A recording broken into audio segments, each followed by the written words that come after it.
Hey, what's going on, YouTube? Here back with another video. This Nina checking in. Hey, for the 1212. Hey, you see how changed the color on it once again. I did the gloss black on it. Got it. It came out a disaster again. Got a couple of I don't even want to speak on it, but as you see, I still got this piece of paper up there on the top of the roof. You know what I'm saying? I tried to do this side over again without no paper on the sunroof. It looks a little black, but this is still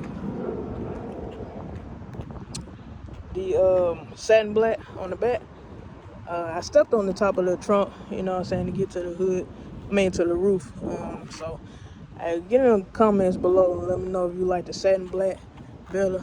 Don't mind that part. That's, I had to do that over. I ran out of paint on the satin black, but this is actually what it'll look like. You see all the runs in it too, so don't mind that either. But that's what it'll look like. Or do you like the gloss black better? It's on this side here. Let me know what you think. But this what it's looking like. It's actually another disaster, another epic fail. But I'm here to take on the project and try to change it. I'm gonna get it all repainted over anyway soon. So, but this what it's looking like. Let me know what you think. Peace.